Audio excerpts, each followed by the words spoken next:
ये कहानी भरतपुर गांव के शेट्टी परिवार की कहानी है, जिसमें हरिवंश शेट्टी अपनी पत्नी और 3 बेटियों के साथ रहता है।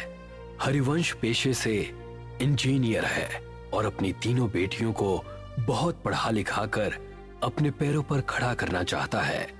गांव के सभी लोग हरिवंश को बेटियों की पढ़ाई के बजाय उनकी शादियों के लिए पैसे जोड़ने की सलाह देते हैं, मगर हरिवंश शेट्टी अपनी मर्जी का मालिक है। वो किसी की नहीं सुनता सिवाय अपने। एक दिन अपने ऑफिस जाते हुए हरिवंश को रास्ते में उर्मिला चाची मिलती हैं। बेटा, मैंने तुम्हें मना किया था ना बेटियों को इतना पढ़ाने से, मगर मैंने सुना है तू उन्हें विदेश भेजने की तैयारी कर रहा है। हाँ चाची, आजकल के बच्चे पढ़े लिखे होते हैं और सब अपने पैरों पर खड़े होते हैं। मैं भी अपनी बेटियों को बहुत पढ़ाना लिखाना चाहता हूँ। एक बार अपने पैरों पर खड़ी हो जाएं, उसके बाद शादी। ओफो चाची, अभी वो तीनों बहुत छोटी हैं। तुम उनकी चिंता मत करो, मैं हूँ ना, मैं सब संभाल लूंगा। इतना कहकर हरिवंश अपने ऑफिस के लिए निकल जाता है। उसके ऑफिस पहुंचते ही उसे खबर मिलती है कि गांव में भूकंप आया है और सब बर्बाद हो गया है। हरिवंश वापस घर पहुंचता है और देखता है कि उसका पूरा गांव बर्बाद हो गया है। अरे ये सब क्या हो गया? मैं तो लुट गया, बर्बाद हो गया। अब कैसे सब हो पाएगा? मेरी बेटियां कैसे विदेश जाएंगी और आगे की पढ़ाई करेंगी? अजी, नुकसान तो पूरे गांव का हुआ है, मगर भगवान की कृपा है कि हम में से किसी को कुछ नहीं हुआ। सभी लोग जल्दी से जल्दी गांव को खाली कर दो। सरकार ने कहा है यहाँ अभी और बड़े भूकंप आने वाले हैं। देखते ही देखते पूरा गांव नदी पार करने के लिए इकट्ठा हो जाता है। सभी नदी के किनारे खड़े जिट्टी का इंतजार करते हैं। वहीं हरिवंश शेट्टी का परिवार भी अपने नंबर का इंतजार करता है। हरिवंश किसी सोच में डूबा है, तभी उसके कंधे पर कोई हाथ रखता है तो वो डर जाता है। खून से लथपथ एक आदमी उससे कहता है, बहुत लंबा इंतजार करवाया है तूने, आखिरकार तू हमारी पकड़ में आ ही गया। हरिवंश उस आदमी को देखकर डर जाता है। वो आसपास देखता है, सभी लोग नॉर्मल हैं। ऐसा लगता है जैसे हरिवंश के अलावा किसी और को वो आदमी नजर ही नहीं आ रहा। कौन हो तुम और मेरा इंतजार क्यों कर रहे थे? आत्मा कुछ कहती कि तभी हरिवंश की सबसे छोटी बेटी उससे कहती है, पापा, हम कब से यहाँ इंतजार कर रहे हैं। सबका नंबर आ रहा है, मगर हमारा बोट में नंबर ही नहीं आ रहा। अब तो मुझे बहुत जोर से भूख भी लग रही है। क्या दिन देखने पड़ रहे हैं ना इंजीनियर। जब अपनों के साथ कुछ बुरा होता है ना, तो हमें कहीं चैन नहीं मिलता। सही कहा ना मैंने? मगर तुम हो कौन और मुझसे क्या चाहते हो? तभी हरिवंश की नजर नदी के बीचों बीच चल रही नाव पर पड़ती है, जहां से बहुत चीखों की आवाजें आ रही हैं। नाव नदी के बीच हिचकोले खाने लगती है। तभी हरिवंश की नजर नदी में कुछ आत्माओं पर पड़ती है, जो जेट्टी से कुछ लोगों को पानी में गिराने की कोशिश कर रहे हैं। जो आदमी नदी में गिरता जाता है, वो आत्माएं एक एक करके उनका गला मरोड़ती, तो कोई आत्मा किसी का खून पीती है। इतना भयानक मंजर देखकर हरिवंश मन में सोचता है, शायद इन आत्माओं को आदमियों से प्रॉब्लम है, इसीलिए ये सिर्फ आदमियों को मार रही हैं। अगर मैं मेरे परिवार के साथ गया तो ये मेरे साथ साथ उन्हें भी नुकसान पहुंचा सकती हैं, जो मैं बर्दाश्त नहीं कर सकता। इतना सोचते हुए हरिवंश वहां से उल्टा गांव की तरफ भागना शुरू करता है और उसके परिवार वाले उसे वापस आने को कहते हैं। अरे, वहाँ कहाँ जा रहे हैं आप? गांव में खतरा है, लौट आइए। हाँ पापा, वापस आ जाइए ना प्लीज। वहाँ मत जाइए ना पापा, वापस आ जाइए ना। मगर हरिवंश किसी की नहीं सुनता और गांव के अंदर भाग जाता है। वो जैसे ही गांव में जाता है वो देखता है वहां कोई नहीं है। एकदम सन्नाटा छाया हुआ है। उसकी ओर दौड़ती हुई नजर आती है। हरिवंश अपनी जान बचाकर वहां से भागता है। भागते भागते थक जाने के बाद हरिवंश एक सरकारी स्कूल की बिल्डिंग के बाहर बैठ जाता है।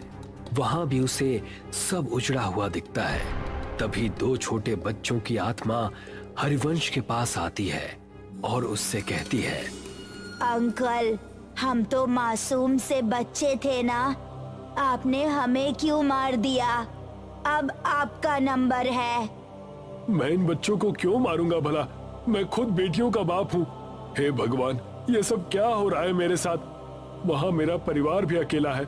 मुझे लगता है इन सबको कोई गलतफहमी हो रही है। हरिवंश ऐसा मन में सोच रहा होता है कि तभी एक भयानक औरत की आत्मा वहां आ जाती है और हरिवंश से कहती है, जब अपने परिवार से इतना प्यार करते हो तो दूसरों के बारे में कभी क्यों नहीं सोचते? अब तुम मरोगे और बहुत बुरी मौत मरोगे। हरिवंश ये सब देखता है और फिर इधर उधर भागने लगता है। वो भागते भागते वापस नदी के किनारे आ जाता है, मगर इस बार वो देखता है कि वो जहां खड़ा है वहां कोई भी नहीं है। तभी वो देखता है अंदर जा रही है जिस पर कुछ आत्माएं हमला करती हैं। हरिवंश को ये पहले समझ में नहीं आता। तभी वो देखता है कि गांव की तरफ से दौड़ती हुई आत्माएं हरिवंश के पास आ रही हैं। अब मेरा बच पाना मुश्किल है भगवान, मेरे परिवार का ध्यान रखना। तभी सामने से आती हुई आत्माएं उस पर जैसे हमला करती हैं। हरिवंश का पांव टकराता है और वो गिरते गिरते बचता है। वो अपनी नजर घुमाता है तो वो देखता है कि नदी पर एक पुल बना हुआ है। ऐसा कैसे हो सकता है? अभी तो यहाँ कुछ भी नहीं था, ये पुल कहाँ से आ गया? हरिवंश को लगता है कि शायद इस मुश्किल घड़ी में उसे कुछ समझ में नहीं आ रहा है। ये पुल पहले से ही यहाँ होगा, मगर उसने नोटिस नहीं किया। हरिवंश बिना कुछ सोचे समझे उस पुल पर चढ़ जाता है और वहां से दूसरी तरफ भागना शुरू करता है। भागते भागते हरिवंश जैसे ही कुछ कदम पुल की दूसरी तरफ दौड़ता है, उन दो बच्चों की आत्माएं उसके सामने आकर खड़ी हो जाती हैं। वो उन्हें देखकर डर जाता है और पलट कर देखता है। वो देखता है बहुत सारी डरावनी आत्माएं उसे घूर रही हैं। नहीं, अब मेरा बच पाना मुश्किल है।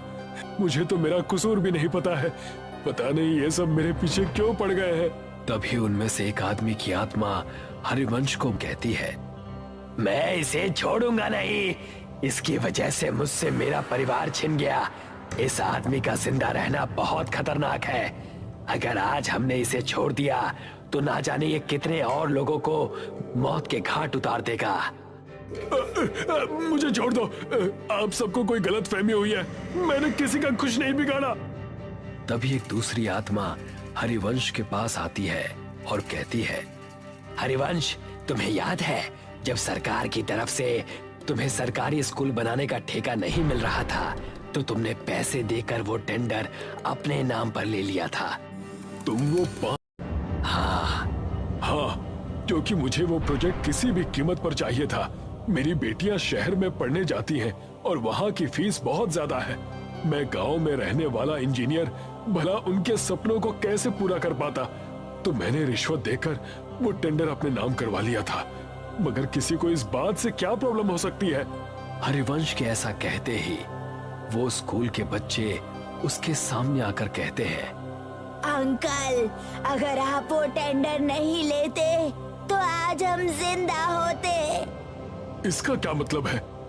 इसका सिंपल सा मतलब है अंकल कि आपने बच्चों के भविष्य का ध्यान रखा, मगर गांव में रहने वाले गरीब परिवार के बच्चों का ध्यान नहीं रखा। तभी आपने टेंडर अपने नाम किया, मगर उसमें भी पैसा बचाने के चक्कर में आपने घटिया मटेरियल का यूज किया, जिसकी वजह से हमारा स्कूल बिना किसी वजह से ही टूट कर गिर गया और हम जैसे सैकड़ों बच्चों की जान चली गई। ये सुनकर हला रह जाता है। वो कुछ कहता कि तभी एक औरत हरिवंश के पास आती है और उससे कहती है, इंसान नहीं राक्षस है तू। मेरे बच्चों और मेरे पति को खा गया। अब तू मरेगा। तेरे घर वाले तेरे मरने का तमाशा देखेंगे। उन आत्माओं की भीड़ में से 2 आदमियों की आत्माएं निकलती हैं और हरिवंश को हवा में उल्टा लटका देती हैं। उल्टा लटका हरिवंश उनसे कहता है, मेरी गलती माफी लायक तो नहीं है, मगर फिर भी मैं आप सबसे हाथ जोड़कर माफी मांगता हूँ कि मेरी भूल को माफ कर दो। तभी आत्माओं की शक्ति से उल्टा लटका हरिवंश गोल गोल चक्री के जैसे घूमने लगता है। तूने कोई भूल नहीं की इंजीनियर, तूने तो सब सोच समझ कर किया है और जो तूने किया है ना उसे पाप कहते हैं।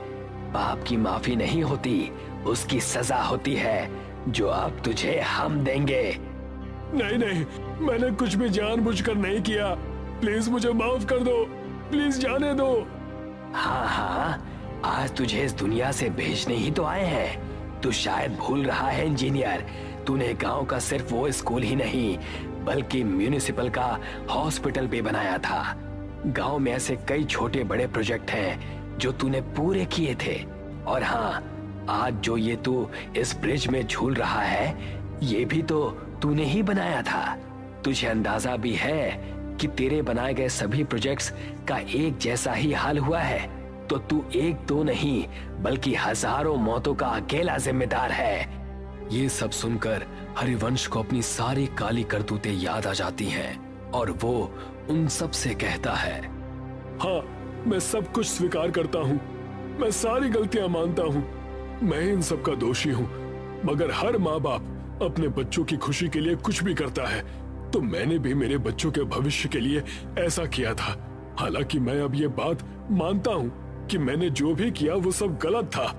हरिवंश की माफी से किसी को कोई फर्क नहीं पड़ता और देखते ही देखते वो आत्माएं वहां से एक एक करके गायब होने लगती हैं। हरिवंश को समझ में नहीं आता कि ये सब क्या हुआ।